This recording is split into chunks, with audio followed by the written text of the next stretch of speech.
7장입니다.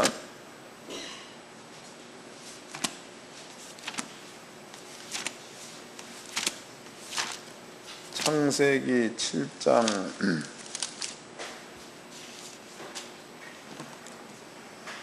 6절서부터 창세기 7장 6절서부터 16절까지 창세기 7장 6절로 16절까지 다같이 한 목소리로 합독을 하도록 하겠습니다. 시작. 홍수가 땅에 있을 때에 노아가 600세라. 노아가 아들과 아내와 자부들과 함께 홍수를 피하여 방주에 들어갔고 정결한 짐승과 부정한 짐승과 새와 땅에 기는 모든 것이 하나님이 노아에게 명하신 대로 암수 둘씩 노아에게로 나와 방주에 들어갔더니 7일 후에 홍수가 땅에 덮이니 노아 600세던 해 2월 곧 그달 17일이라. 그날에 큰 기쁨의 샘들이 터지며 하늘의 창들이 열려 40주야를 비가 땅에 쏟아졌더라. 그날에 노아와 그 아들 셈, 함, 야벳과 노아의 처와 새 자부가 다 방주로 들어갔고 그들과 모든 들짐승이 그 종류대로 모든 육축에 있는 그 종류대로 땅에 있는 모든 것이 그 종류대로 모든 새 곧 각색의 새가 그 종류대로 무로 기식이 있는 육체가 둘씩 노아에게로 나와 방주로 들어갔으니 들어간 것들이 모든 것이 다 암수라. 하나님이 그에게 명하신 대로 들어가매 여호와께서 그를 다 넣으시니라. 아멘. 네, 오늘 이제 우리가 공부할 그 내용은요, 땅에 있는 그 모든 동물들이 노아의 방주에 들어가는 것, 이런 부분들에 대해서 우리가 공부를 해보도록 합시다.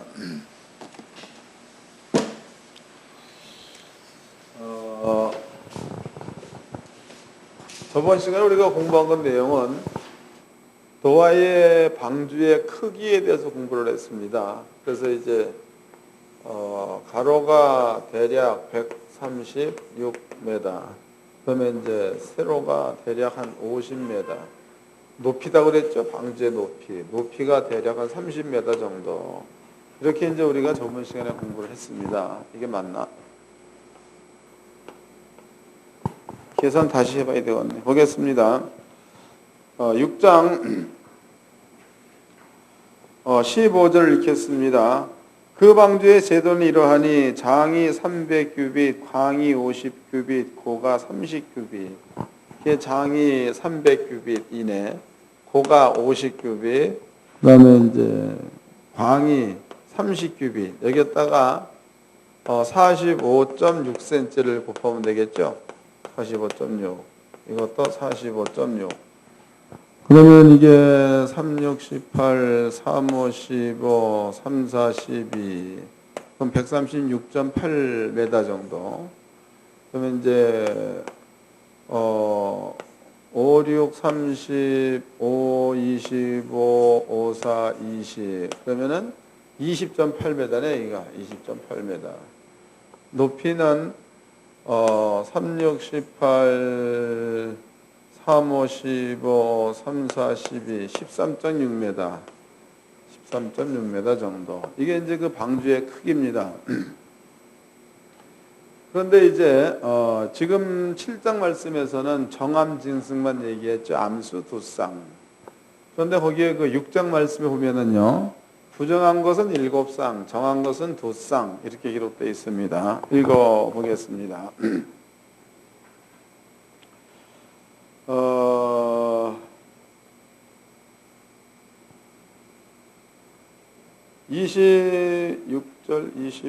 19절 읽겠습니다. 혈육 있는 모든 생물은 너는 각기 암수 한 쌍씩 방주로 이끌어들여 너와 함께 생명을 보존케 하되 새가 그 종류대로. 여기 아니네. 7장 1절. 여호와께서 노아에게 이르시되 너와 네 온 집은 방주로 들어가라. 내가 이 세대에 내 앞에서 의로움을 내가 보았습니다. 너는 모든 정결한 짐승은 암수 7씩, 부정한 것은 암수 2씩 내기로 취하여 공중의 새도 암수 7씩 취하여 그 씨를 온 지면에 유전케 하라. 그랬습니다. 그러니까 정한 것은 암수 7쌍, 그다음 이제 부정한 것은 암수 2쌍. 내가 아까 말을 잘못했네. 부정한 것은 암수 2쌍, 정한 것은 암수 7쌍. 또 이제 숫자입니다. 숫자로 본다면은 여기에다가 그러면 이제 14마리가 되겠죠. 14마리. 여기는 4마리가 되는 겁니다. 2쌍. 그러면은 지구상의 그 모든 동물, 새들의 종류입니다. 그 종류가 뭐 대략 잡아가지고 뭐 30만 종만 대략 잡는다. 한 20만 종만 잡는다 해도요. 그 수요가 엄청나게 많다는 거죠. 부재게 많다. 코끼리 같은 것들은 등치가 매우 큽니다. 근데 그 코끼리 역시도 부정한 짐승 가운데 들어가는 거죠. 부정한 짐승. 그러면 그것이 14마리가 여기 들어가야 되는 거예요. 14마리. 그것을 계산해 본다면은 이렇게 그 20만 종 가까이 되는 많은 동물들이 방주 안에는 들어갈 수가 없습니다. 138m, 또 넓이가 28m, 높이가 13m 이랬을 때에 이 안에 그 많은 것도 들어갈 수가 없는 겁니다. 그런데 분명히 성경은요, 하나님께서 얘네들을 불러 모으셨고, 그 다음에 하나님께서 들어가게 했다. 그 다음에 창문을 하나님이 닫게 만들었다. 이렇게 기록되어 있습니다. 그래서 우리 저번 시간에 공부한 건 내용은 이 안이야. 이 안은 그러면 우리가 어떻게 이해할 것인가? 이 안에 대해서. 그래서 여러분들 앞에 예를 들은 부분에 대해서 변화산을 예를 들었죠. 변화산. 이 변화산은 변화산 꼭대기에 예수님이 있었다. 그다음에 이제 요한도 있었고 야고보도 있었고 베드로도 있었습니다. 근데 얘네들을 눈으로 볼 때에는 네 사람이다고. 네 사람입니다.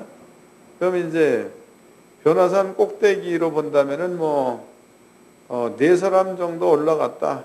그러면은 한 20명 정도 올라갈 수 있겠죠. 대략 잡아가지고. 근데 만약에 20명 정도가 넘어간다. 그럼 이 꼭대기에 올라설 수가 없다 이 말이에요. 그런데 예수님께서 이네들의 눈을 열었습니다. 눈을 열었더니 모세, 예수님 때로부터 1405년 전 인물입니다. 엘리야, 예수님 때로부터 750년 전 인물이 되는 겁니다. 그러면 이제 연도적으로 본다면 예수님 때로부터 1400년 전의 인물이 예수님 옆에 있었다. 예수님 때로부터 750년 전의 인물이 예수님 옆에 있었다. 그 얘기는 영적인 세계로 본다면 비록 이 좁은 공간일지라도 수백 명도 이 위에 있을 수 있다는 얘기가 되겠죠. 이런 설명을 해드렸습니다. 때문에 노아의 방주가 만들어졌다. 비록 육적인 계산번호 본다면 136.8m, 그 다음에 이제 가로가 그 다음에 20 몇 점 8m, 이 정도의 넓이 안에 이 많은 종은 들어갈 수가 없다는 겁니다. 그런데 방주 안에 들어간 사람이야 노아지요. 노아는 죄가 있다고 그랬습니까? 없다 그랬습니까? 노아는 죄가 없다? 죄가 있다? 예. 저번 시간에 공부했으면 기억하고 있어야 될 거 아니에요. 노아가 지은 모든 죄도 따지고 본다면 노아가 죄값을 치러야 맞는 건데, 홍수 때에 빠져 죽는 사람, 그 사람들이 빠져 죽을 때에 노아가 죽임을 받아야 되는 것도 그 사람들이 죽을 적에 전부 다 죄값을 치르게 된 거니까 노아는 죄가 없다고 그랬죠. 노아는 죄가 없다. 죄 없는 노아가 방주 안에 들어갔다. 또 하나님의 거룩을 얘기했습니다. 아버지의 거룩함. 하나님의 거룩함은 하나님의 영광과도 같은 겁니다. 영광. 모세가 시내산 꼭대기에 하나님의 거룩한 가운데 들어갔다. 영광 가운데 들어갔다.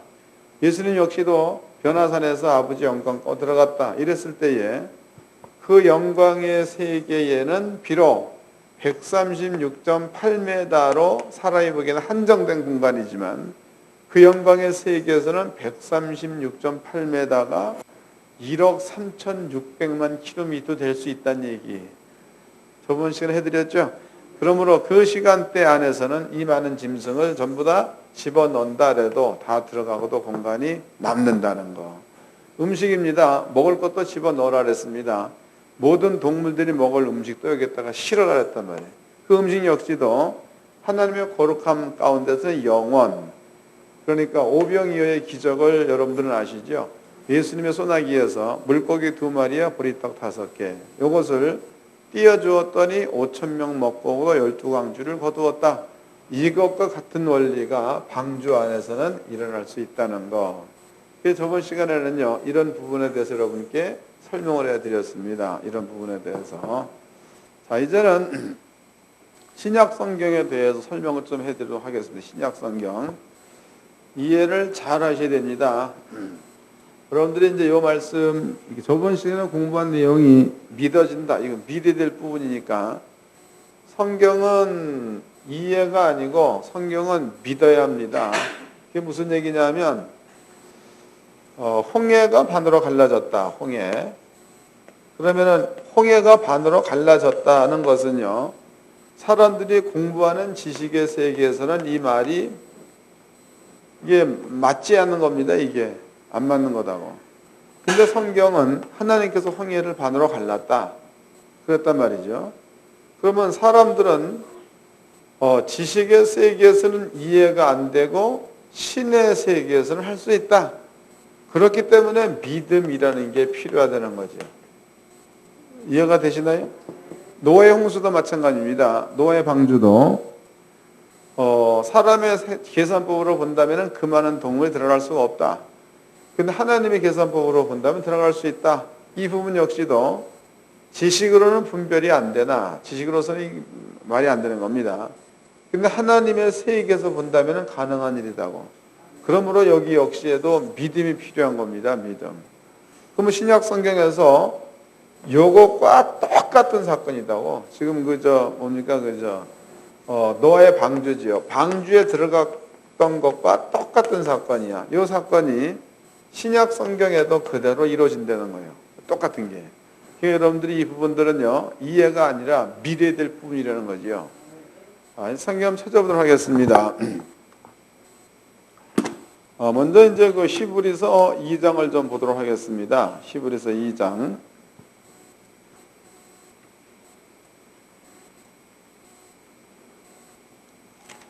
히브리서 2장 10절서부터 읽겠습니다. 만물이 인하고 만물이 말미암는 자에게는 많은 아들을 이끌어 영광에 들어가게 하시는 일에 저희 구원의 주를 고난으로 말미암아 온전케 하심이 합당하도다. 11절 거룩하게 하시는 자와 거룩하게 함을 입은 자들이 다 하나에서 난지라. 그러므로 형제라 부르시기를 부끄러워 아니하시고, 형제라 부르시기를 부끄러워 아니했다. 그럼 여기에 보니까 거룩하게 하는 자는 예수가 되는 겁니다. 거룩하게 함을 입은 자들은 예수를 믿는 성도가 되는 겁니다. 그 다음에 이제 거룩이란 말이야. 거룩. 이 거룩이란 그 말은 여호와 하나님에게만 쓸 수 있는 단어입니다. 거룩이라는 그 단어가. 그래서 하나님 외에는 거룩한 자가 없다는 거죠. 근데 하나님께서 예수를 땅에 보냈습니다. 그리고 예수님한테 얘야, 너는 가가지고 땅에 있는 사람들을 거룩하게 하려는 거다고. 땅에 있는 사람들을 거룩하게 하라. 그래서 예수님께서 거룩하게 하는 자와 거룩하게 함을 입은 자들이 하나에서 난지라 해서 하나는 성령이 되는 거겠죠. 그래서 성령으로 말미암아 나왔다. 이런 얘기입니다. 하나님께로부터 나왔다. 그러면 이제 거룩이란 그 말은 하나님에게만 쓸 수 있는 말입니다. 그렇다면은 예수님께서 성도들을 거룩하게 하기 위해서 그 얘기는 하나님의 거룩함에 성도들로 하여금 동참하게 만들기 위해서 우리를 거룩하게 구별시켰다. 이런 의미가 되겠죠. 그러면 성도들 외에는 이제는 하나님과 성도들 외에는 거룩하다라는 말을 들을 만한 자가 이 땅에는 없다는 뜻이 되는 거다고. 이해되셨죠? 자, 읽어보겠습니다. 이사야서입니다. 6장입니다. 이사야서 6장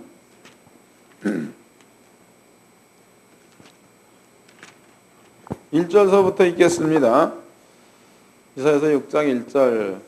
우시야 왕이 죽던 해에 내가 본즉 주께서 높이 들린 보좌에 앉으셨는데 그 옷자락은 성전에 가득하였고 스랍들은 모셔 섰는데 각기 6날개가 있어 그 둘로는 그 얼굴을 가리었고 그 둘로는 그 발을 가리었고 그 둘로는 썰어 날며 창화하여 가로되 거룩하다 거룩하다 거룩하다 만군의 여호와여 그 영광이 온 땅에 충만하도다 그랬단 말이지.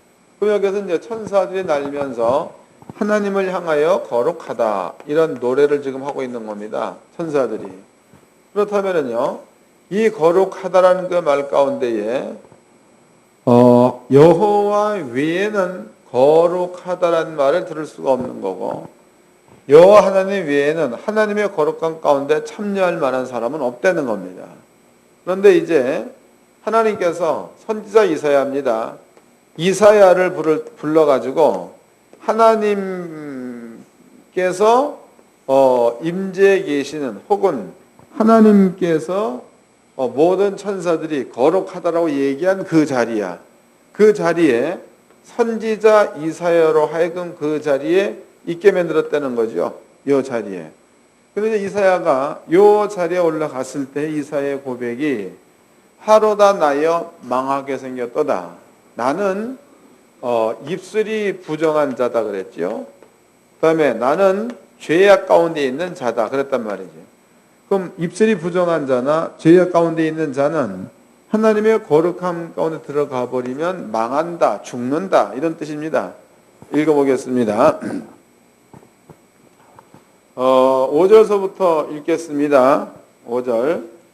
그때 내가 말하되 화로다 나여 망하게 되었도다. 나는 입술이 부정한 사람이요 입술이 부정한 백성 중에 거하면서 만군의 여호와이신 왕을 배웠음이로다. 그 얘기는 하나님의 거룩한 가운데 들어갔다는 이야기죠.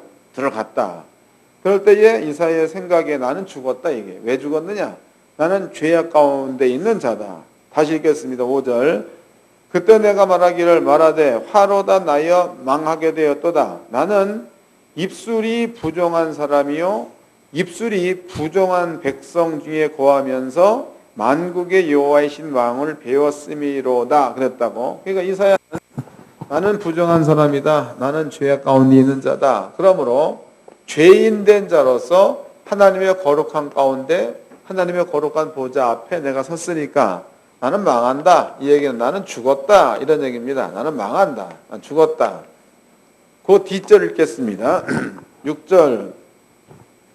때에 그 스랍의 하나가 화저로 단에서 취한 바 핀 숯을 손에 가지고 내게로 날아와서 그것을 내 입에 대며 가로되 보라 이것이 내 입에 닿았으니 내 악이 제하여졌고 내 죄가 사하여졌느니라 하더라 그랬다고. 그게 이제 스랍 중에 하나가 날라와서 이사의 입술에다가 핀 숯 그랬습니다. 핀 숯. 그럼 핀 숯이라는 것은요, 이것은 심판을 뜻합니다. 그 핀 숯을 이사야의 입에다가 댔다. 그랬더니 이사야의 죄와 이사야의 악이 사하여졌다. 이랬습니다. 그러면 죄와 악이 이사야에게서 떠났다. 혹은 핀 숯을 댐으로다가 심판을 받았다. 이렇게 밀어본다면은 이사야는 이제는 더 이상 부정한 자가 아니라는 거죠. 더 이상 죄악 가운데 있는 사람이 아니라는 겁니다. 때문에 이사야가 하나님의 거룩함 앞에 서 있으려면 부정과 죄악이 없어져야지만이 가능한 거지. 이것이 없어지지 않는다면 이사야는 하나님의 거룩함 앞에 설 수도 없고 들어갈 수도 없는 겁니다. 그럼 이사야가 거룩하게 되었을 그때에 하나님께서 말을 걸죠. 읽어보겠습니다. 8절입니다. 내가 또 주의 목소리를 들은 적 이르시되 내가 누구를 보내며 누가 우리를 위해 갈꼬. 그때 내가 가로되 내가 여기 있나이다. 나를 보내소서. 여호와께서 가라사대 가서 이 백성에게 이르기를 너희가 듣기는 들어도 깨닫지 못할 것이요 보기는 보아도 알지 못하리라 하여 그랬다고. 그러면 이제 하나님께서 이때에 거룩하게 된 이사야와 하나님께서 대화를 시도해요. 대화. 누가 나를 위해서 갈꼬. 근데 그 대화의 내용도 우리가 가만히 보면 이게 상당히 이거 대화는 어떤 엄격한 이런 대화가 아니고 이 대화가 상당히 친근한 대화입니다. 여러분들이 그 문맥을 잘 읽어보면 이제 읽어보겠습니다. 8절입니다. 내가 또 주의 목소리를 들은 적 이르시되 내가 누구를 보내며 누가 우리를 위하여 갈꼬 이랬단 말이에요. 그러면 여기에서 한번 우리가 생각을 해보도록 합시다. 그러면 하나님의 보좌가 있고 그 다음에 이제 천사들이 진을 치고 있고 여기에 이제 이사야의 영혼이 여기에 이사야가 올라와 있는 겁니다. 이때에 하나님께서 누가 우리를 위해서 갈고 해서 우리는 성부와 성자와 성령 되겠죠. 누가 우리를 위해서 갈고 그 얘기다고. 그럼 이 앞에 있는 사람들은 사람이 많은 거예요? 하나밖에 없는 거예요? 하나님 보좌 앞에 사람들이 많은 게 아닙니다. 많은 게 아니고 하나님께서 특별히 이사야만 데리고 올라왔으니까 사람이라고는 이사야 하나밖에 없는 거다고. 그런데 여기에서 하나님께서 누가 우리를 위해서 갈고 그 얘기는 이사야만 들으라고 한 말이니까 하나님께서 무슨 엄격한 걸로 말한 거예요? 농담 삼아 비슷하게 말한 거예요. 이해가 되시나요? 사람이 많이 있다 그러면은 저요 이럴 수가 있는 건데 한 사람 불러다 놓고 누가 우리를 위해서 갈고 그 얘기는 친근함이 없다면 쓸 수 없는 말들입니다. 만약에 하나님께서 위엄을 나타내신다. 이사야 너는 가라. 이렇게 했겠지. 근데 이 내용으로 본다면 누가 우리를 위해서 갈고 이사야가 들러보니까 자기 외에 아무도 없으니까 주여 내가 여기 있사오니 나를 보내소서. 그 대화 내용이 아주 재밌는 겁니다. 근데 우리는요 이런 어떤 환경 같은 것들을 그냥 이렇게 생각해 보지 않고 그냥 읽어 내려가니까 하나님과 이사야의 관계가 이렇게 상당히 이렇게 하나님은 아주 이렇게 엄격하신 분, 위엄 있으신 분 이런 분으로다가 이사야한테 얘기하는 것처럼 볼 수 있는 건데 내용을 살펴보니까 그런 게 아닙니다. 하나님은 아브라함과 얘기할 적에도 친구처럼 모세와 얘기할 적에도 친구처럼 이사와 얘기할 적에도 친구처럼 이런 말을 하는데 친구처럼 이해가 되신 거죠? 자, 이제 이사야서 58장과 59장을 보겠습니다. 이사야서 58장과 59장. 59장부터 읽겠습니다. 59장. 여호와의 손이 짧아 구원치 못하심도 아니요 귀가 둔하여 듣지 못하심도 아니라 오직 너희 죄악이 너희와 너희 하나님 사이를 내었고 너희 죄가 그 얼굴을 가리워서 너희를 듣지 않으시게 함이니. 그랬으니까 하나님과 대화가 안 되는 것은 대화가 단절되는 것은요 이사야가 얘기하기를 너희의 죄악이 너희와 하나님 사이를 갈라놓았다 이 말이죠. 맞는 거요? 다시 읽어드리겠습니다. 1절서부터 여호와의 손이 짧아 구원치 못하심도 아니요 그 말은 구원해주고 싶다 이거지요. 귀가 둔하여 듣지 못하심도 아니라 듣고 싶다는 거야. 2절 그러나 오직 너희 죄악이 너희와 너희 하나님 사이를 내었고 너희 죄가 그 얼굴을 가리워서 너희를 듣지 않으시게 함이니 그랬단 말이에요. 그럼 이스라엘 민족 가운데에 죄가 있는 상태야. 죄가 있는 상태에서는 아무리 기도한다고 해도 응답이 없다는 거죠. 죄가 있는 상태에서 하나님과 대화를 아무리 시도해 본다도 대화가 안 된다 이런 얘기다. 58장입니다. 58장 1절서부터 크게 외치라 아끼지 말라 내 목소리를 나팔같이 날려 내 백성의 그 허물을 야곱의 집의 그 죄를 고하라. 이사야야 네 목소리를 크게 해가지고 이스라엘 민족 가운데 죄를 네가 좀 얘기해야 되겠다. 2절이요. 그대 날마다 나를 찾아 나의 길 알기를 즐거워함이 마치 의를 행하여 그 하나님의 규례를 폐하지 아니하는 나라 같아서 의로운 판단을 내게 구하며 하나님 가까이를 즐겨하며 이르기를 우리가 금식하되 주께서 보지 아니하시면 어찌 미오며 우리가 마음을 괴롭게 하되 주께서 알아주지 아니하시면 어찌 미닉 하느니라 해서 그럼 이스라엘 민족은 하나님께 금식하며 기도했다는 거지요. 그런데도 응답이 없다는 거예요. 그 59장으로 본다면 왜 응답이 없는 겁니까? 하나님과 이스라엘 민족 사이에 죄가 가로막혀 있으니까 응답이 없다. 이런 뜻이 되는 겁니다. 그러므로 하나님의 거룩한 가운데 동참할 수 있다. 그러면은 부정을 없애라. 죄악을 없애라. 그러면 동참할 수 있다. 이사야가 얘기한 겁니다. 그러면 이제 히브리서에 보니까 히브리서 기자가 하나님은 거룩하신 분이다.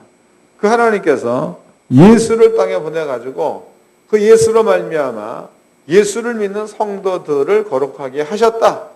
그러므로 예수님은 예수님과 예수를 믿는 사람들과 형제다 불렀다. 이렇게 설명되어 있습니다. 형제다. 그 바꿔 얘기해 본다면 하나님의 거룩한 가운데에 예수님도 들어가 있고 하나님의 거룩한 가운데에 예수 믿는 성도들도 들어가 있다. 이런 의미가 되겠죠? 그런 뜻입니다. 그럼 여러분들은요, 하나님의 거룩함 가운데에 들어가 있는 자가 된 거니까 하나님과 대화의 담이 대화할 때 그 대화 사이에 맥히는 그 담이 성경대로라면 있어야 맞는 거예요? 없어야 맞는 거예요? 대화의 담이 없어야 맞는 겁니다. 그러므로 하나님과 대화가 원활하게 되어야지만이 여러분들이 거룩한 성도라는 뜻이 되는 거다고. 그 다음에 이제 하나님께서 거룩하게 된 자들이야. 거룩하게 된 자들은요, 이사야와 대화하는 내용을 가만히 들어봤더니 하나님께서 하나님의 거룩함 가운데 들어온 자들한테는 하나님께서 당신의 위엄을 가지고 계시지만 하나님께서 그들과 대화할 적에는 그 모든 것들을 그렇게 세우지 않고 그냥 부자지간 혹은 어떤 하나님의 거룩한 그 뭡니까 구약 성경으로 본다면 신부 혹은 신랑 이런 개념이죠. 그런 그 대화를 지금 해가는 것을 이사를 통해서 할 수 있는 겁니다. 하나님께서 거룩한 가운데 들어와 있는 우리에게도 아버지는 그러한 대화를 시도하시겠죠.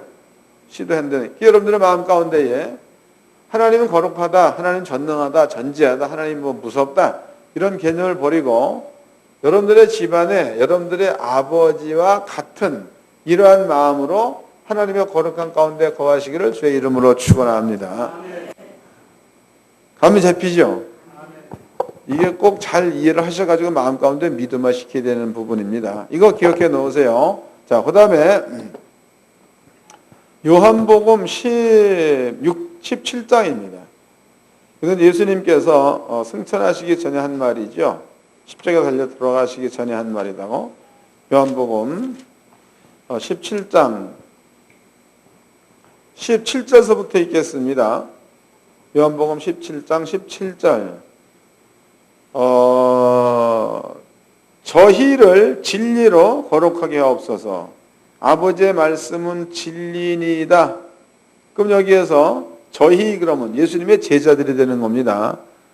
제자들을 아버지가 거룩하게 만드는 데에 진리로 거룩하게 또 설명을 했습니다. 아버지의 말씀은 진리.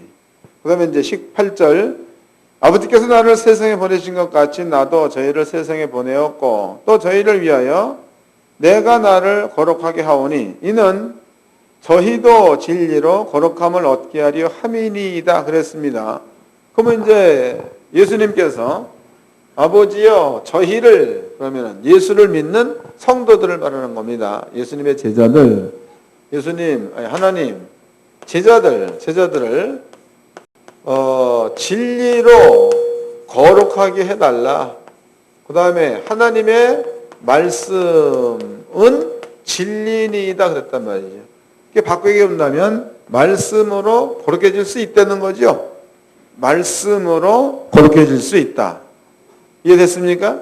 말씀으로 거룩해질 수 있다. 혹은 진리로 거룩해질 수 있다. 그 다음에 또 요한복음 17장을 접어 놓으시고 여기 내가 이제 또 다시 찾아올 겁니다. 베드로전서입니다. 베드로전서 1장. 베드로후서 1장. 베드로후서 1장입니다. 4절서부터 읽겠습니다. 베드로후서 1장 4절. 이 부분도 읽으면서 이해하셔야 합니다. 이 부분도. 베드로후서 1장 4절. 이로써 그 보배롭고 지극히 큰 약속을 우리에게 주사 그 약속으로 말미암아 너희를 정욕을 인하여 세상에서 썩어질 것을 피하여 신의 성품에 참여하는 자가 되게 하려 하셨으니 그랬습니다. 그럼 4절 말씀에서 여기에서 다시 읽겠습니다.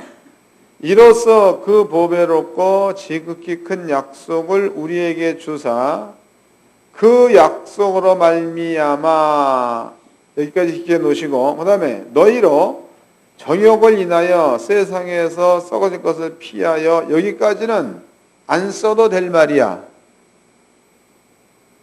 이해가 되나요? 이 말을 우리가 이제 손으로 딱 이렇게 접어 놓으시고 그 다음에 이제 막바로 이어보도록 합시다. 4절 중반절 주사 이 약속으로 말미암아 그 다음에 빼버리고 신의 성품에 참여하는 자가 되게 하려 하셨으니 그랬으니까 하나님의 약속을 가지고 있으면 신의 성품에 참여할 수가 있다는 뜻이죠? 맞는 거예요? 여러분 4절 말씀을 이게 이제 그 중간에 했던 요걸 정욕을 인하여 세상에서 썩어 이걸 집어넣어 놔서 이해를 조금 이렇게 더디게 할 수 있습니다. 근데 이 말은 요 말을 빼버리고 막바로 막바로 이어버려도 이게 말이 안 되는 소리가 아니라는 거예요. 이해된 거죠? 이제 다시 읽겠습니다. 4절 이로써 그 보배롭고 지극히 큰 약속을 우리에게 주사 그 약속으로 말미암아 너희로 신의 성품에 참여하는 자가 되게 하려 하셨으니 그랬단 말이죠. 그러면 이제 하나님의 약속이야. 그 약속의 말씀을 여러분들이 가지고 있으면 이 말씀으로 말미암아 신의 성품 그랬다고. 신의 성품. 그러면 신의 성품은 천사들이 거룩하다 그랬으니까 신의 성품은 거룩하다는 거예요. 여러분들이 약속으로 말미암아 하나님의 거룩함 가운데 동참할 수가 있다. 또 약속으로 말미암아 신의 성품에 참여할 수가 있다. 요한복음 17장에서는 예수님께서 아버지여 저들을 진리로 거룩하게 하옵소서 하나님의 말씀은 진리니이다 그랬죠. 베드로후서 1장에서는요 약속으로 말미암아 신의 성품에 참여할 수가 있다 이랬습니다. 그럼 여러분들이 거룩해지려면은 스스로가 거룩하다라고 세우는 개념으로는 거룩일 수 없다는 거야. 가령 여러분들이 하루에 3시간씩 마음을 갈고 닦기 위해서 기도한다. 그래서 거룩해지는 일이 아니라는 거죠. 여러분들이 한 달 동안 뭐를 정해놓고 아침 저녁에 예배드렸다. 그러면 그것이 여러분들을 거룩하게 할 수 없다는 거다고. 거룩이라는 것은 하나님의 약속의 말씀을 믿는 믿음을 가지고 있으면 그 약속 때문에 거룩해진다는 거다고. 가령 이제 여기까지도 이해가 됐죠? 한 가지 예를 좀 들어보도록 하겠습니다. 가령 여기에 서 있는 그 정수영 목사는 여러분들이 아시다시피 좀 그렇게 잘생겼지 않았습니까? 예수를 믿기 이전에는 아주 나는 더러운 놈이다고. 그런데 나의 모습을 아버지가 보고 너는 네 스스로가 죄인이다 라고 생각할지 모르나 내가 너의 죄된 모습을 보지 않고 내가 너를 거룩하게 해주겠다. 요 말 때문에 거룩한 거야. 이해된 거죠? 내가 어떤 그 거룩해지려는 행위를 해서 거룩해지는 게 아니고 하나님이 해놓으신 그 말씀 때문에 거룩해지는 거다고. 주님이 하신 그 말씀이 하나님 제자들을 진리로 거룩하게 하옵소서. 아버지 말씀은 진리니이다. 사도 베드로 역시도 약속으로 말미암아 신의 성품 하나님의 거룩함에 참여할 수가 있다. 이렇게 설명해 놨다 이 말이에요. 그런데 마음 가운데에 하나님의 약속의 말씀을 믿는 믿음이야. 그 믿음은 간단히 얘기하면 복음입니다. 복음. 예수가 우리 죄를 가지고 죽었다는 사실을 믿는 거죠. 이 말씀만 마음 가운데 믿음으로 가지고 있으면 그 말씀을 믿는 믿음 때문에 여러분들은 하나님의 거룩함 가운데 참여한 자가 됐는 줄로 믿으시기 바랍니다. 또 신의 성품에 동참한 자가 됐는 줄로 깨닫기를 바랍니다. 신의 성품에 참여한 자다 이 말은요. 하나님의 거룩한 가운데 들어간 자다 이런 뜻이기도 하다 이 말이에요. 자, 그다음 요한복음 17장으로 다시 가보도록 합시다. 요한복음 17장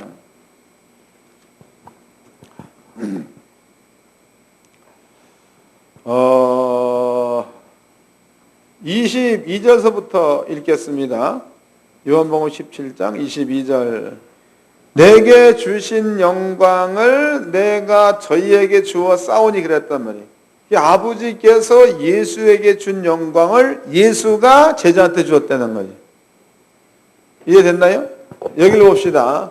그러면 하나님께서, 여호와 하나님께서 예수님을 땅에 보낼 때에 아버지의 영광을 가지고 왔다는 거다고. 그럼 비록 그 영광은 예수님에게 있을지라도 예수님께서 그 영광은 내게 주신 아버지 영광 그랬으니까 아버지께 있는 영광과 예수가 받아온 영광은 같다는 거죠. 같은 겁니다. 그 다음에 예수님께서 그러한 아버지께로 받은 영광을 예수께서 제자들한테 준 거니까 그 영광은 어떤 다른 영광을 준 게 아니고 아버지께 받은 영광을 예수를 통해서 제자들 그냥 줬다는 거다고. 그 얘기는 아버지 영광과 우리의 영광이 같다는 겁니다. 아버지 영광과 우리 영광이 같다. 이해되셨죠? 다시 읽어보겠습니다. 22절입니다. 내게 주신 영광을 내가 저희에게 주었사오니, 그 다음에 이는 우리가 하나가 된 것 같이 저희도 하나가 되게 하려 함이니 그랬으니까 아버지와 예수님은 뭘로 하나 됐다는 거예요? 이 말대로라면 영광으로 하나 됐다는 거죠. 그런데 하나님과 예수님이 하나 되었던, 하나 되게 만들었던 영광을 제자한테 주었으니까 제자들도 이때서부터는 하나님과 제자가 하나 됐다. 하나님과 예수님과 제자가 하나 되었다. 제자와 제자끼리 하나 되었다. 이런 뜻입니다. 그러니까 여기서 아까 이제 우리가 읽어봤던 거룩이라는 그 말, 거룩. 그 다음에 이제 신의 성품에 참여한 자. 그 다음에 하나님의 영광 안에 들어가 있는 자. 따지고 보면 글은 달라. 거룩, 신의 성품에 참여한 자, 영광, 글은 다릅니다. 근데 의미적으로 본다면 하나님의 거룩함에 동참했다.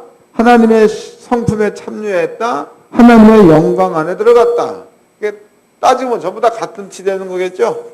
다 같은 말입니다. 같은 말.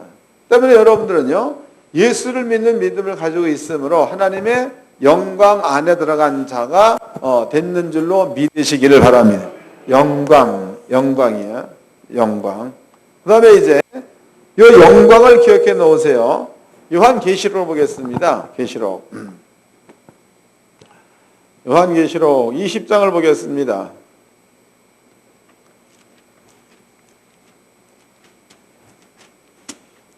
계시록 20장. 이렇게 자세하게 설명해 줬는데도 이해를 못하고 그 복을 누리지 못하고 산다면 기도해. 아버지, 사는 것보다 죽는 게 좋사오니 기도하시라. 21장 보겠습니다. 잘 깨달아야 돼. 22절서부터 성 안의 성전을 내가 보지 못하였으니 이는 주 하나님 주 하나님 곧 전능하신 이와 및 어린 양이 그 성전이심이라. 그 성은 해나 달의 비침이 쓸데없으니 이는 하나님의 영광이 비치고 어린 양이 그 등이 되심이라. 만국이 그 빛 가운데로 다니고 땅의 왕들이 자기 영광을 가지고 그리로 들어오리라 해서, 그러면 지금 하나님의 성전이 있습니다. 여기는 영적으로 예루살렘 성을 얘기하는 겁니다. 우리가 이제 요한계시록 21장을 공부할 때에 하나님의 성에 대한 아름다움에 대해서 공부를 한 적이 있습니다. 그럼 여기에서 예루살렘 성이 이렇게 있으면은 이 성 안에는 하나님의 영광이 비친다는 거예요. 여기에다가 이제 아버지께서 사도 요한이 대놓고 이 안에는 해, 그 다음에 달 그랬다고. 해나 달의 영광이 쓸 데가 없다. 그러니까 이 안에는 해나 달의 영광이 필요 없다는 거죠. 하나님의 영광이 비치고 예수님께서는 영광을 반사하는 등이라는 거다고. 그 다음에 이제 땅의 왕들이 자기 영광, 그 얘기는 하나님께로서 받은 영광이죠. 하나님의 영광과 땅의 영광, 땅의 왕들의 영광이 같으니까 하나님의 영광 안에 들어올 수 있다는 거다고. 이해된 겁니까? 아까 요한복음 17장을 설명해 드렸습니다. 요한복음 17장에서 아버지여, 아버지께서 내게 주신 영광을, 다른 영광이 아니요 아버지께로도 받은 영광입니다. 이 영광을 제자들한테 주었습니다 그랬다고. 제자들이 영광을 받았다는 얘기는 하나님과 동일한 영광을 제자들도 가졌다는 얘기죠. 그 다음에 이제 요한계시록 21장 말씀에서 이 성 안에는 하나님의 영광이 비치고 있다. 땅의 왕들이 자기 영광 가지고 이 가운데 땅의 왕들이 자기 영광을 가지고 이 영광 안에 들어오고 있다 그랬으니까 하나님의 영광과 왕들의 영광이 같은 거야, 같은 거. 같기 때문에 들어올 수 있다는 거다고. 또 여기에는요, 해와 달의 영광이 필요가 없다 그랬으니까 해와 달한테 주어진 혹은 해와 달의 빛 가운데서 저촉받는 사람들이 갖고 있는 영광으로서는 이 안에 들어올 수가 없다는 겁니다. 이해됐나요? 읽어보겠습니다. 자, 24절입니다. 만국이 그 빛 가운데로 다니고 땅의 왕들이 자기 영광을 가지고 그리로 들어오리라. 성문들은 낮에 도무지 닫지 아니하리니 거기는 밤이 없음이라. 사람들이 만국의 영광과 존귀를 가지고 그리로 들어오겠고 무엇이든지 쏙된 것이나 가증한 일 또는 거짓말하는 자는 결코 그리로 들어오지 못하되 오직 어린 양의 생명책에 기록된 자들뿐 그랬다며.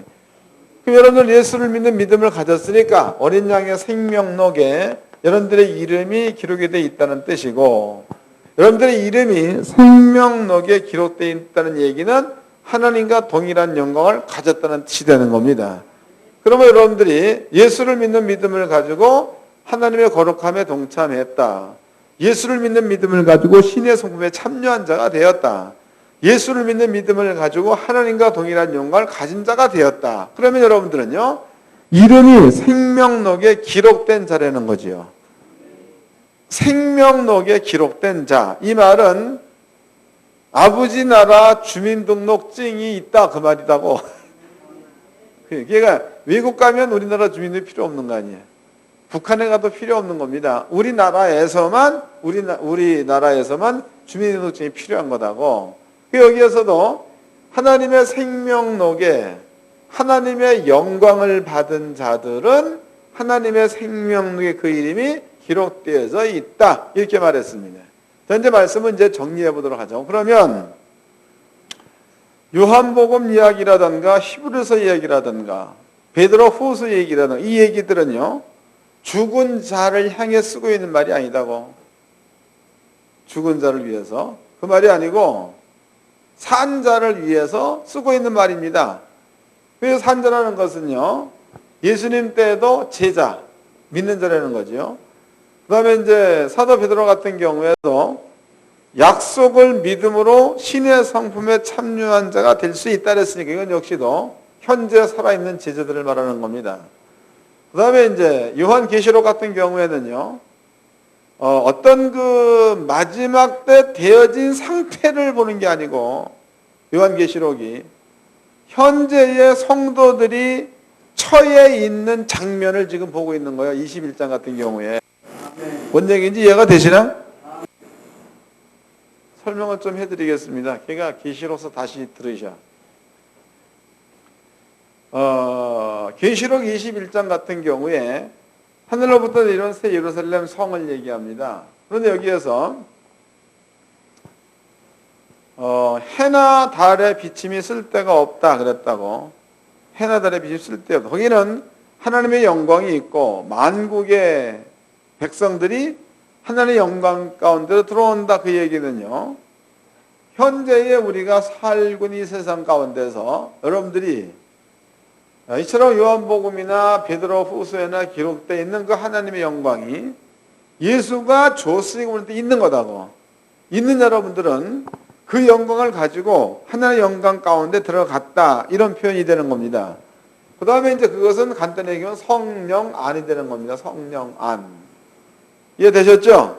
그러니까 이 말 역시도 죽은 자들에게만 쓰고 있는 말이 아니고 현재의 살아있는 자들의 영적인 상태를 말하는 거야. 우리가 육으로 볼 적에는 해와 달의 영광 가운데 구애를 받는 자다고, 육으로는. 그런데 영으로는 해와 달의 영광의 구애를 안 받는 거죠. 감이 잡히시는 겁니까? 육으로는 해와 달의 구애를 받아. 우리가 해가 없으면 못 살죠.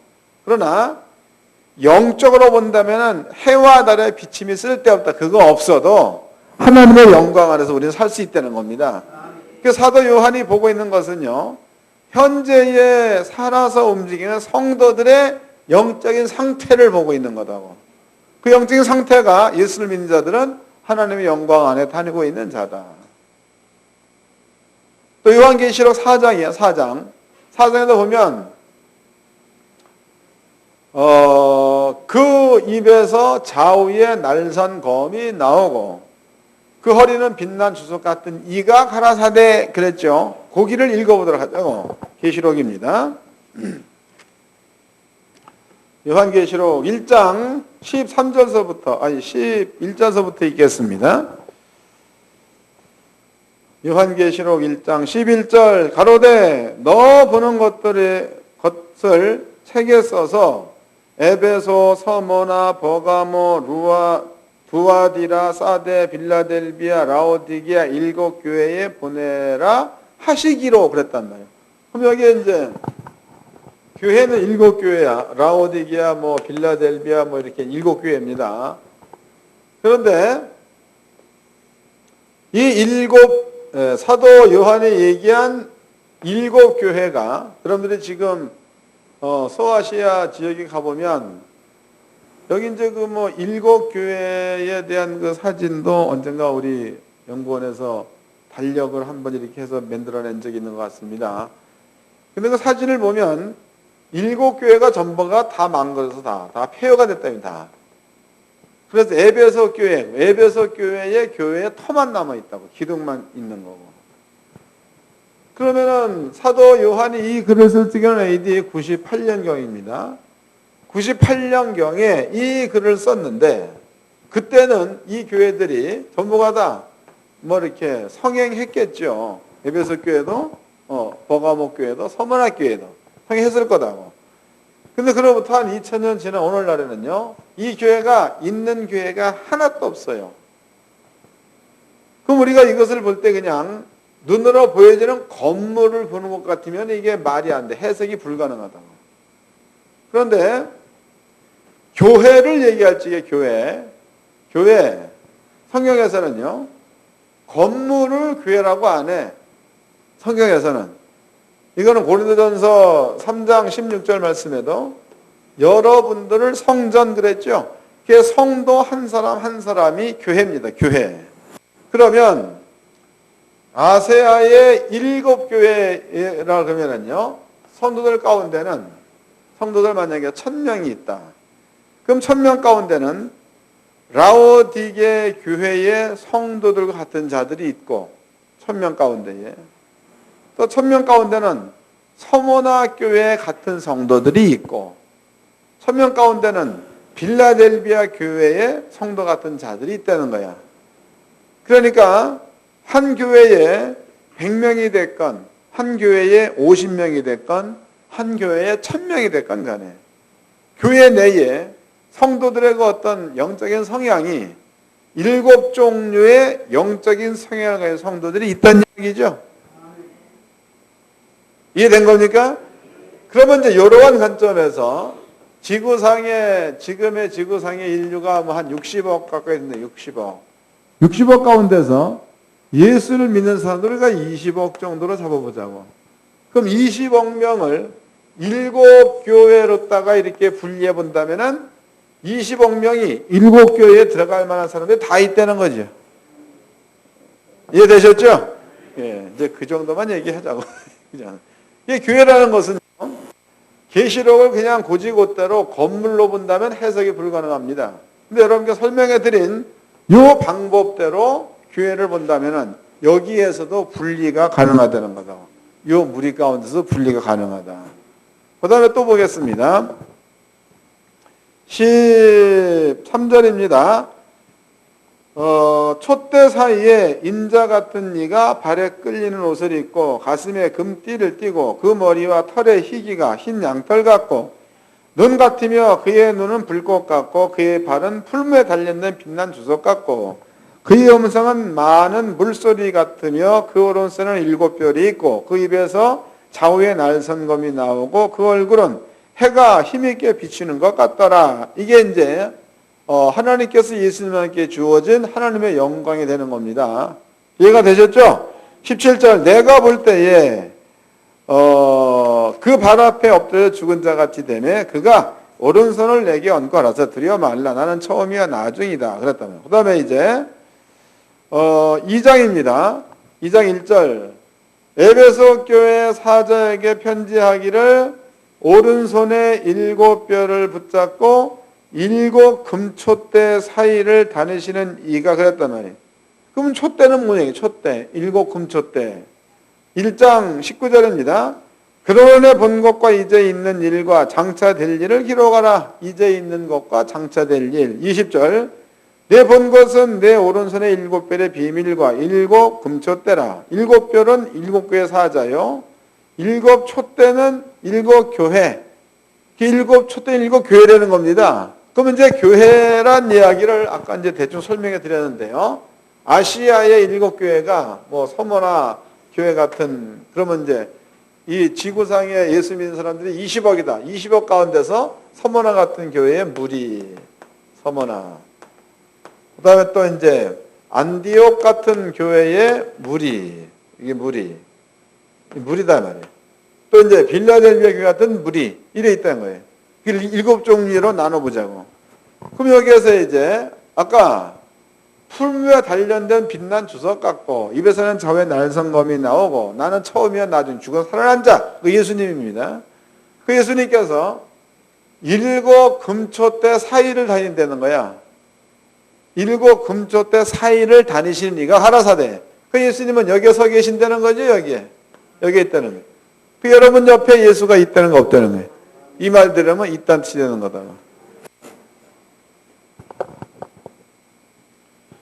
2장 1절입니다. 에베소 교회 사자에게 편지하기를 오른손에 7뼈를 붙잡고 7 금촛대 사이에 다니신 이가 가라사대 내가 내 행위와 수고와 내 인내를 알고 또 악한 자를 용납지 않은 것과 이제 뒤에서부터 7교회를 이제 풀어 나오고 있는 중입니다. 그 예수님은요 이렇게 7교회 사이에 예수가 서 있다는 거다고 요 사이를 지금 다니고 있다는 거다. 요것을 이제 현실적으로 본다면은 비록 우리 눈에는 예수님이 보이지 않는 거지만 예수님은 우리 사이를 지금도 다니시고 있다는 이야기죠. 믿으시기 바랍니다.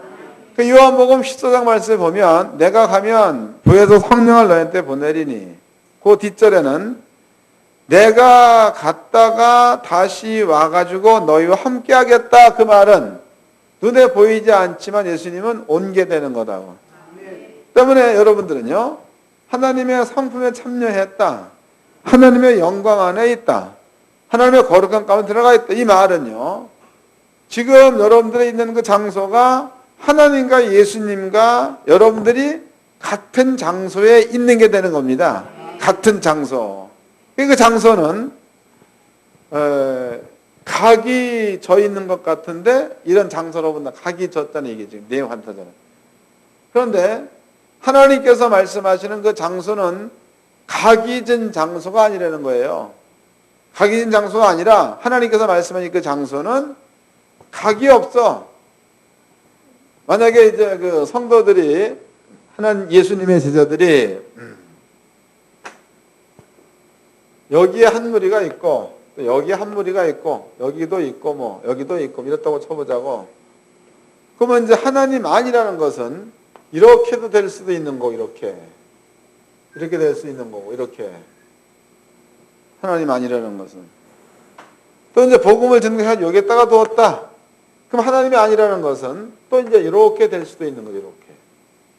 그러니까 하나님 아니라는 것은 우리가 눈으로 보기에는 어떤 인간의 개념으로다가 정리되어 있는 한 장소에 들어가 있다 이게 아니고, 하나님 아니라는 것은 이런 모양, 이런 모양. 그 다음에 스가랴서 2장을 보겠습니다. 스가랴서 2장. 이것도 예언된 이야기입니다. 스가랴서 2장 1절서부터 읽겠습니다. 스가랴서 2장 1절.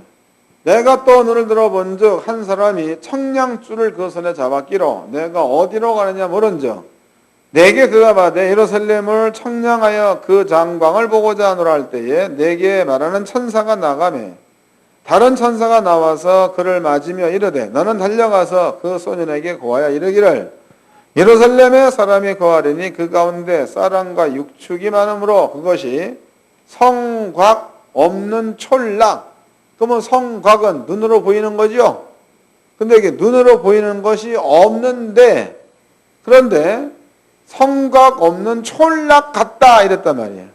그 다음에 5절 여호와의 말씀에 내가 그 사면에 불성곽이 되며, 이게 성곽, 눈으로 보이는 성곽이 없는 촌락에 성곽이 있다는데 그 성곽이 하나님께 성곽이 되어주겠다 그랬단 말이에요. 하나님께 성곽 되어준다는 얘기는 이런 식으로다가 만약에 여기에 또 사람이 있다. 하나님께서 여기에도 아버지가 성곽 되어준다는 거다고.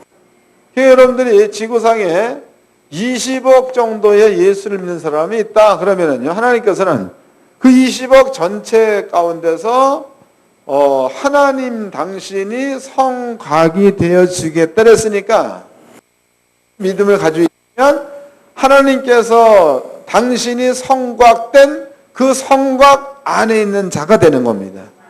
보호가 가능하겠죠? 보호가 가능, 보호가. 그럼 이제 우리가 이 이야기를 한번 이제, 오늘날 현실에 맞게끔 한번 생각해 보도록 합시다. 그러면 우리는 비록 한 군데 모여가지고 공부를 하고 있지만 흩어져 버리면은, 이렇게 막 떨어져 있다. 이렇게 되어 있는 사람들이다. 그래서 하나님께서 성곽 없는 촌락, 내가 너희의 성곽이 되어주겠다. 그러면은 우리는 지금 같은 세상 안에 있지만 하나님이 성곽 되어진 하나님의 성 안에 있는 자들이라고. 하나님의 성 안에 있는 자. 또 하나님의 성 안에 있는 자들은 하나님의 영광과 여러분들의 영광이 같은 영광 안에 있는 자들이다. 그럼 이제 예언되어 있기를 하나님께서 노아한테 놓아야 방주 안에 들어가라. 방주 안에. 내가 앞으로 40주야를 이 땅에 비를 오게 하겠다. 물로 좀 더 빠져줄게. 이랬단 말이지. 그래서 노아가 방주 안에 들어갔습니다. 비가 왔다고, 비가 왔다 이 말이에요. 그 땅에 본 사람이 전부 다 죽었어, 다. 그래서 여러분들이 마지막 때에는요, 이제는 불이야, 불. 아버지께서 불로 심판하는 것을 예언해 놨습니다. 얘기해 놨습니다. 그럼 여러분들이 이제 세상 가운데 불이 막 있다 그래도 예수를 믿는 여러분들이 하나님께서 여러분들의 불 성곽이 되어주면은 여러분들은 하나님께서 해놓으신 하나님의 성곽 안에 있는 자이니까 불이 막 탄다 그래도 여러분들은 하나님의 성곽 안에 들어가 있는 자가 된 거니까 이 불과는 관계 없는 자가 되겠죠?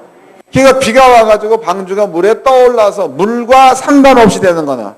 그러니까 방주는 물 안에 있는 거예요. 심판 안에 있는 거다고. 하늘은 없어진 게 아니고. 물로 심판할 그때의 방주가 물 위에 떠올라서 물과 상관없는 상태가 된 그것이나 마지막 때 불로 아버지가 세상을 전부 다 쓸어버린다 그랬는데 여러분들이 하나님께서 만들어 놓으신 하나님의 성곽 안에 들어가 있다면 그 불이 여러분과 상관이 없다는 그것이나 같은 차원의 말입니다. 자, 이제는 이사야서를 보겠습니다. 거기에 이 말도 예언되어 있습니다. 이사야서 34장입니다.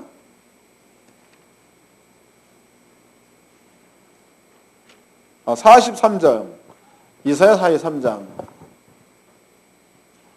1절서부터 읽겠습니다.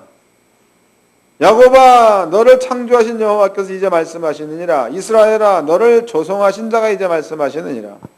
너는 두려워 말라. 내가 너를 구속하였고 내가 너를 지명하여 불렀나니 너는 내 것이라.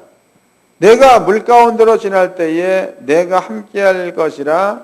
강을 건널 때에 물이 너를 침몰치 못할 것이며 내가 불 가운데로 행할 때 타지도 아니할 것이요 불꽃이 너를 사르지도 못하리니 그랬습니다. 그럼 여기 이제 물, 강, 불이 나온다고. 물, 강, 불. 그러면 이제 물, 그 다음에 강, 그 다음에 불, 요 세 가지가 나오는데요. 물, 이건 과거에 있었던 일입니다. 강, 이것도 과거에 있었던 일입니다. 근데 불은 물론 소돔과 고모라 성의 멸망이 있었죠. 그러나 전 세계를 불로 멸망시킨다라는 그 말은 마지막 때 있어질 이야기가 되는 마지막 때. 그게 마지막 안 온 겁니다. 아직까지 우리한테는. 그런데 물을 건널 때에 내가 너희를 지켜주겠다. 강을 건널 때 내가 너희를 지켜주겠다 해서 그 물과 강은 과거에 있었던 일이야. 과거. 그럼 과거에 물을 건널 때, 강을 건널 때에 물이 너를 침몰 못한 이유가 있다고. 이유를 과거에 찾아보도록 합시다. 과거. 출애굽기서입니다. 15장을 보겠습니다. 출애굽기 15장.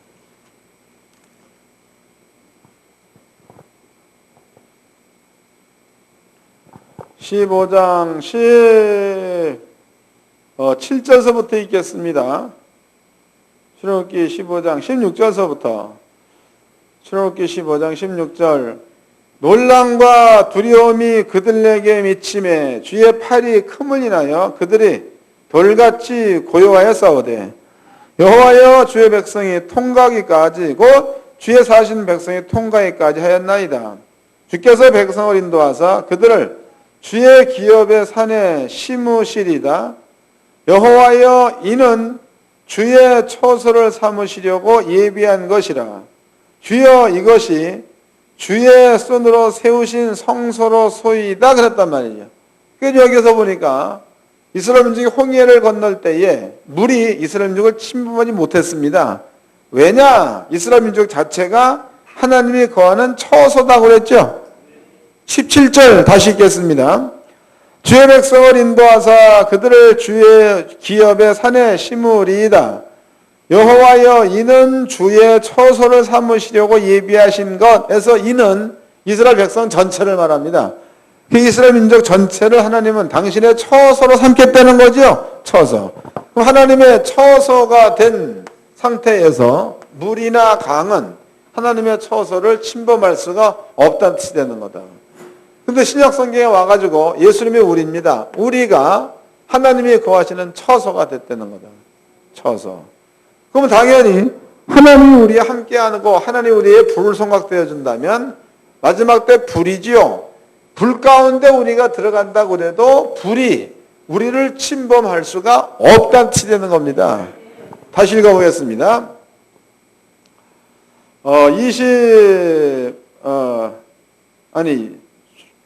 이사야서 43장입니다. 이제 이사야서 43장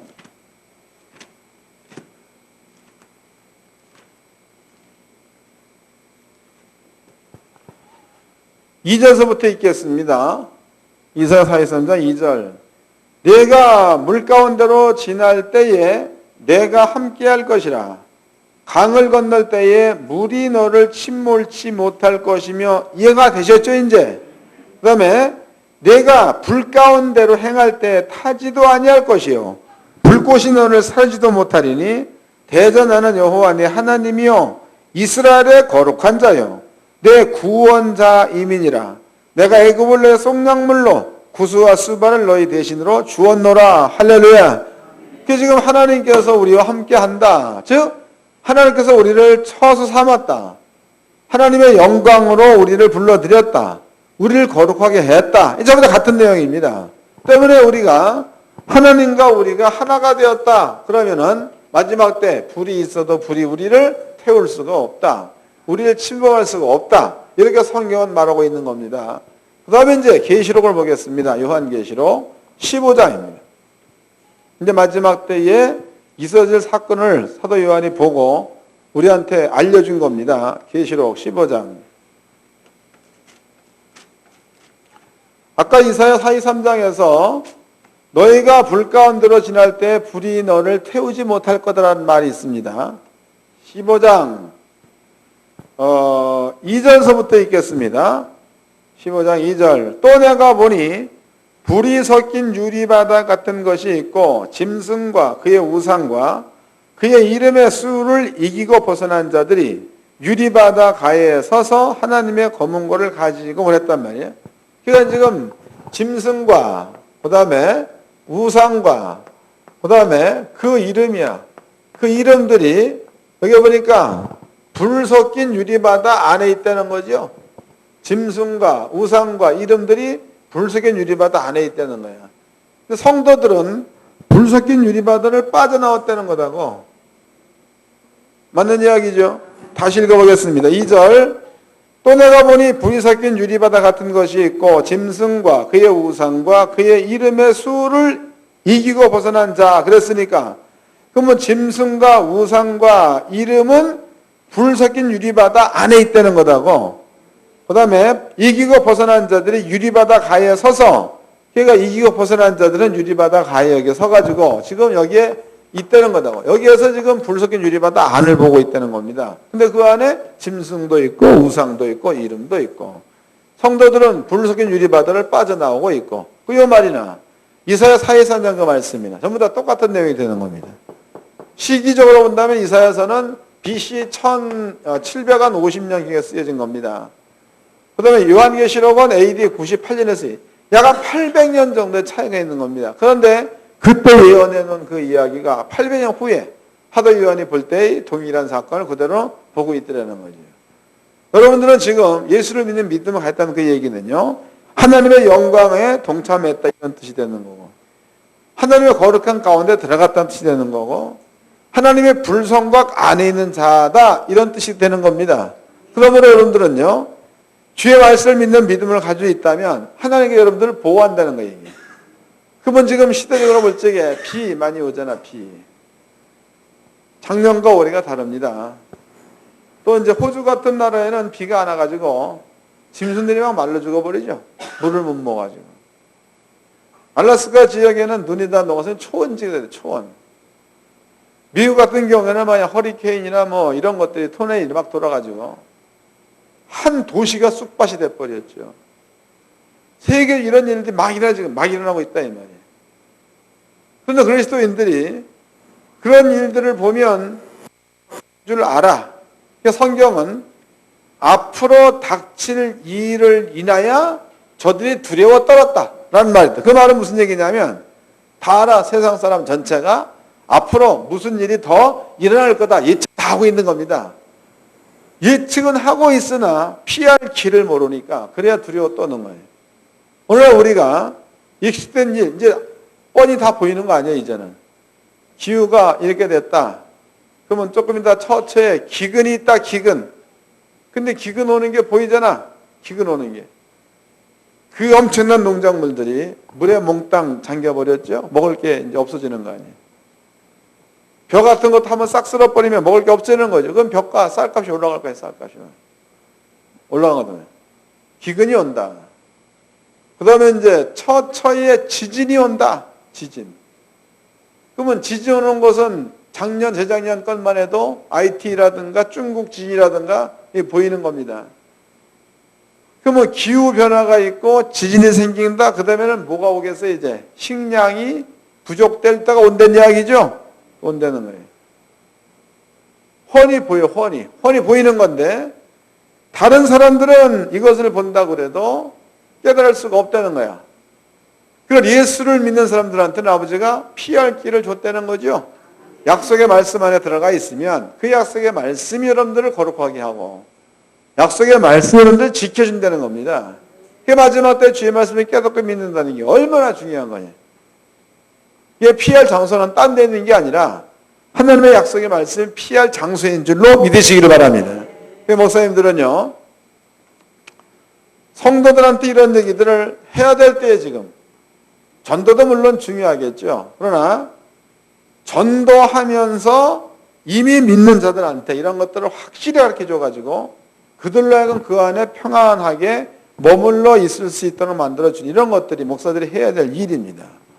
가르쳐 지키게 하라 그랬으니까 꼭 주어진 사명을 잘 감당하셔가지고 예수님을 그때에 칭찬 듣는 종들이 되기를 주의 이름으로 축원합니다. 옆 사람과 인사 좀 합시다. 평강 안에 거합시다.